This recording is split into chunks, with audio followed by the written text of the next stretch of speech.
오늘 말씀의 제목이 사춘기입니다. 사춘기 다 지내셨죠? 사춘기인지 모르고 지나가셨어요? 엄마와 아들이 대화를 합니다. 엄마, 사춘기가 뭐야? 엄마가 갑자기 말이죠, 대답할 말이 궁해서 쉽게 설명을 해주려고 그랬어요. 사춘기란 좋아하는 여자가 생기는 것이 사춘기다. 다 틀리는 말은 아니죠. 아들이 엄마, 그럼 나는 사춘기 벌써 지나갔네? 뭐? 나는 초등학교 2학년 때 좋아하는 여자애 있었거든. 네, 사춘기에 관한 이런 여러 가지 이야기들이 있습니다.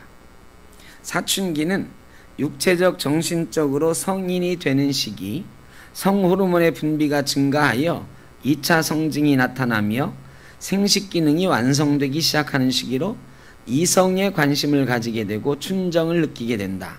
청년 초기로 보통 15 내지 20세를 이른다. 사전에 이렇게 되어 있습니다. 그런데 어떤 사람은 인생에 찾아오는 사춘기가 3번 있다고 말합니다. 이 15살 어간에 찾아오는 청소년기에 방황하는 사춘기가 있고, 두 번째 사춘기는 이때 청소년기에 찾아오는 사춘기의 사자는 생각할 사자, 봄춘자 사춘기입니다. 그런데 넉사자 사춘기가 두 번째로 찾아온다. 40대에 찾아오는 사춘기입니다. 자식들 뒷바라지 열심히 하고 난 후 중년이 되었을 때에 40대가 갖는 공허함, 갈등, 방황, 이런 기간을 넉사자 사춘기를 붙여서 사춘기라고 말합니다. 세 번째 사춘기가 있습니다. 죽을 사자 사춘기. 인생의 죽음을 앞에 두고 내가 인생 잘 살았나? 나는 죽은 다음에 어떻게 될 것인가? 공허함과 두려움과 불안과 방황의 기간을 지내는 분들이 있는데 바로 죽을 사자 사춘기를 지낸다. 이렇게 말들 합니다. 인생의 3번의 사춘기가 우리 인간에게 있다고 사회학자들이 말하는데 성경에서도 그런 경우가 있는 것 같습니다. 오늘 본문 말씀은 제목을 보면 다윗의 시, 인도자를 따라 부르는 노래, 다윗이 밧세바와 동침한 후 선지자 나단이 그에게 왔을 때라고 되어 있습니다. 다윗은 누가 봐도 훌륭한 신앙인입니다. 골리앗을 앞에 두고 너는 칼과 창과 단창으로 내게 오거니와 나는 만군의 하나님 여호와의 이름으로 내게 가노라 했던 위대한 신앙인이었습니다. 사울이 자기를 쫓아올 때 도망자 신세였음에도 불구하고 여호와는 나의 목자시니 내게 부족함이 없으리로다라고 시편 23편을 노래했던 위대한 신앙인이었습니다. 그런 그가 왕이 되었어요. 권력을 갖게 되었을 때 크나큰 일생일대의 실수를 하는데 밧세바라고 하는 여인에게 음욕을 품고 자기 부하였던 우리아를 죽이고 밧세바를 차지한 일입니다. 먼저는 간음을 했고 그 간음을 정당화하기 위해서 자기 부하를 죽였던 때에 선지자 나단을 보내셔서 하나님이 다윗을 야단칩니다. 그때에 나단의 이야기를 듣고 통회에 자복하면서 다윗이 부른 노래가 바로 시편 51편, 그 중에도 우리가 잘 아는 말씀, 하나님이여 내 속에 정한 마음을 창조하시고 내 안에 정직한 영을 새롭게 하소서. 나를 주 앞에서 쫓아내지 마시며 주의 성령을 내게서 거두지 마소서. 주의 구원의 즐거움을 내게 회복시켜 주시고 자원하는 심령을 주사 나를 붙드소서. 망가진 심령을 끌어안고 하나님 앞에서 어찌할 바를 모르고 다윗이 통곡하며 하나님 앞에 기도합니다. 내 속에 정한 마음을 창조하시고 정직한 영을 새롭게 하소서. 내 속에 성령을 떠나지 말게 하시고 구원의 즐거움이 다시 생겨나게 하옵소서. 다윗에게는 성령도 떠나갔습니다. 구원의 즐거움도 떠나갔습니다. 정한 영도 없어진 것 같습니다. 다윗은 자기 모습을 보면서 내가 어쩌다 이렇게 되었을까? 내가 하나님 앞에 바로 설 수 있는가? 하나님은 나를 떠나시지 않으실 것인가? 걱정하면서 방황하면서 사춘기 청소년처럼 울부짖는 것입니다. 영적인 세계에도 사춘기가 있습니다. 주님에 대한 사랑으로 끝없이 불타오를 때가 있었습니다. 다윗처럼 그 험악한 순간에도 여호와는 나의 목자시니 하고 노래할 때처럼 아무리 힘들고 어려워도 하나님 앞에 충성하고 신앙생활 잘하던 흔들림 없는 시절이 있었습니다. 그러다가 신앙이 성장하면서 성장통도 겪고 열심히 주를 위해서 헌신 봉사했는데 어느 날 내가 뭘 위해서 이렇게 애를 썼지? 내가 도대체 여태까지 뭘 한 거야? 하면서 공허함을 느낄 때도 있습니다. 방황의 시간이 시작이 됩니다. 그렇게 늠름하고 그렇게 든든한 것 같았던 믿음이 흔들리고 그렇게 흔들릴 것 같지 않았던 신앙생활이 엉망이 되어 갈 때도 있습니다. 그리고 죽음의 순간은 다가오는데 이 흔들림은 마무리되지 않고 나는 어떻게 된 것일까 하는 불안감마저 생기기도 하는 것입니다. 윤동주라고 하는 시인이 쓴 자화상이라고 하는 시가 있습니다. 산모퉁이 돌아 논가 외딴 우물을 홀로 찾아가선 가만히 들여다봅니다. 우물 속에는 달이 밝고 구름이 흐르고 하늘이 펼치고 파란 바람이 불고 가을이 있습니다. 그리고 한 사나이가 있습니다. 어쩐지 그 사나이가 미워져 돌아갑니다. 돌아가다 생각하니 그 사나이가 가엾어집니다. 도로가 들여다보니 사나이는 그대로 있습니다. 다시 그 사나이가 미워져 돌아갑니다. 돌아가다 생각하니 그 사나이가 그리워집니다. 우물 속에는 달이 있고 구름이 흐르고 하늘이 펼치고 파란 바람이 불고 가을이 있고 추억처럼 사나이가 있습니다. 윤동주의 자화상입니다. 우물을 보았더니 우물에 비추는 자기 모습이 보이는 것입니다.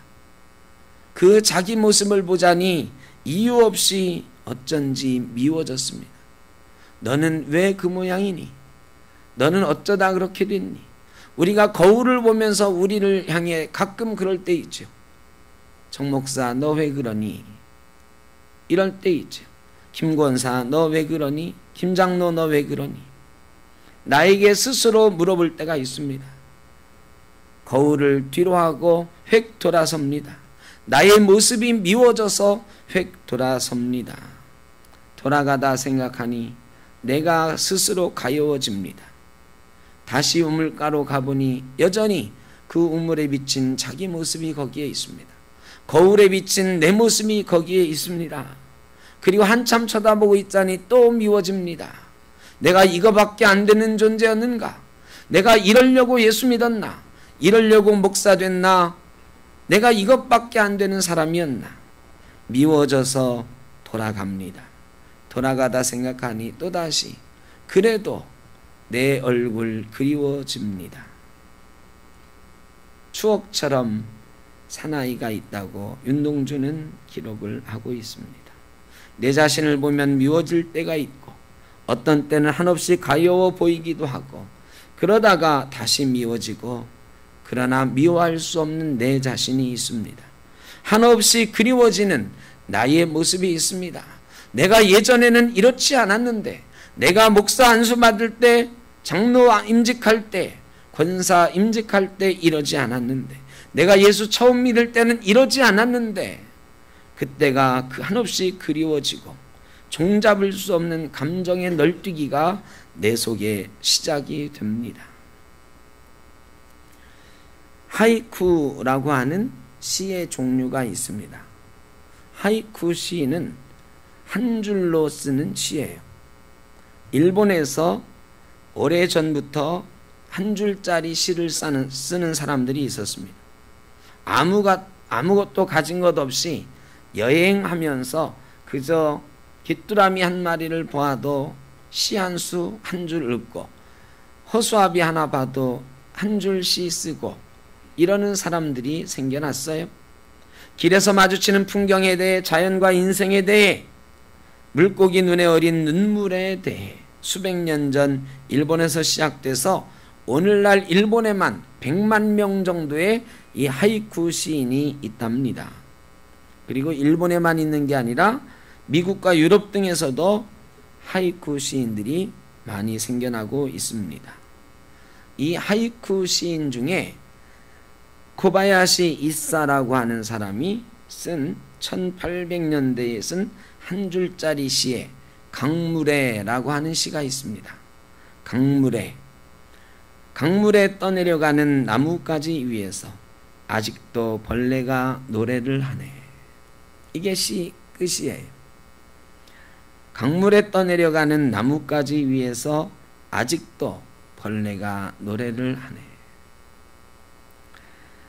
나뭇가지는 강물에 사정없이 떠내려갑니다. 그런데 그 위에서 벌레는 자기가 언제 죽을지도 모르는데, 언제 물이 범람해서 나무가 뒤집혀서 아니면 경랑을 만나서 물에 빠지면 벌레도 죽는 것 아니겠습니까? 그런데 벌레는 그 나뭇가지 위에서 노래하고 있다는 것입니다. 우리 예수님께서 이런 삶을 사셨습니다. 흔들리는 배 위에서, 펑풍 치는 배 안에서 예수님은 주무셨습니다. 사람들이 왕삼 짜고 막 그럴 때도 그들을 다 돌려보내시고 한적한 곳에 가서 혼자 기도하셨습니다. 내일이면 십자가 지셔야 되는 그런 상황 가운데서도 우리 주님은 겟세마네 동산에서 피땀 흘리며 기도하셨습니다. 흔들리는 인생이었고 경랑 속의 역사 속에 있었지만 예수님은 태연하게 주무시기도 했고 기도하기도 하셨습니다. 오늘도 예수 믿지만 이런 사연 저런 사연으로 힘들어하는 분들이 많이 있습니다. 예수 믿는다고 해서 흔들리지 않는 것은 절대 아닙니다. 예수 믿어도 이리 흔들리고 저리 흔들립니다. 이것 때문에 흔들리기도 하고 저것 때문에 흔들리기도 하고, 나 때문에 흔들리기도 하고, 다른 사람 때문에 흔들리기도 하고, 교회 때문에 흔들리기도 하고, 때로는 나 자신이 죽기보다 미워지기도 하고, 누군가가 또 죽기보다 미워지기도 하는 것이 인생이고 예수 믿는 일입니다. 여러분, 예수 믿는 일이라고 해서, 예수 믿는 사람이라고 해서 언제나 천국 같은 인생 산다고 생각하면 오산입니다. 오히려 예수 믿는 일 때문에 더 많이 흔들리고 더 지옥 같은 인생일 때가 많이 있습니다.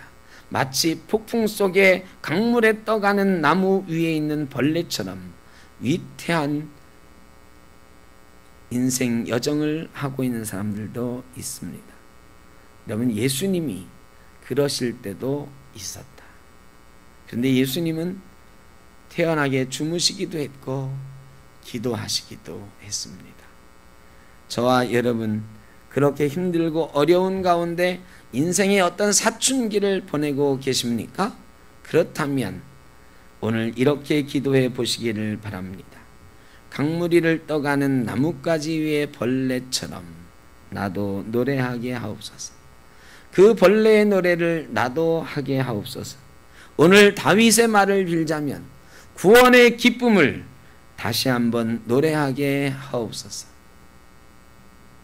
내 속에 정한 영을 창조하시고 다시 한번 그 구원의 기쁨을 노래하게 하옵소서. 다음 주일이 성령 강림 주일입니다. 여러분, 내 속에 성령이 살아 움직이고 계십니까? 내 속에 정한 영이 있으십니까? 구원의 기쁨이 있으십니까? 오늘 혹시 그렇지 않다 하더라도 너무 낙담하지 마시고, 주님, 내 속에 성령을 소멸치 마시고 성령의 역사를 다시 한번 허락하여 주옵소서. 구원의 기쁨을 다시 노래할 수 있게 하옵소서. 이번 성령 강림 주일에 성령 충만하게 하옵소서. 다윗이 밧세바 사건 이후에도 다시 떨쳐 일어나서 믿음을 지키고 새로운 길로 갔던 것처럼 우리도 힘들고 어려운 사춘기를 지나고 있다 할지라도 이 신앙의 사춘기 잘 이겨내고 다시 한번 성령 충만하여 마음껏 노래할 수 있는 저와 여러분 되시기를 주의 이름으로 축원합니다. 기도하겠습니다. 사랑의 아버지 하나님, 우리 인생에 사춘기가 있습니다. 예수 믿는 인생 가운데도 사춘기가 있습니다. 다윗같이 위대한 신앙인도 방황하기도 했습니다. 하나님, 이런저런 이유로 사춘기를 겪고 있다면 예수님처럼 기도하게 하옵소서. 예수님처럼 태어날 수 있게 하여 주옵소서. 강무리를 떠가는 나무 위의 벌레처럼 구원의 기쁨을 회복하며 노래할 수 있게 하여 주옵소서. 우리 삶은 흔들리고 내 인생의 자리가 흔들린다 할지라도 예수님 바라보며 하나님 바라보며 노래하는 정한 영을 가진 성령의 충만한 성도가 되게 하여 주옵소서. 예수님의 이름으로 기도하옵나이다. 아멘.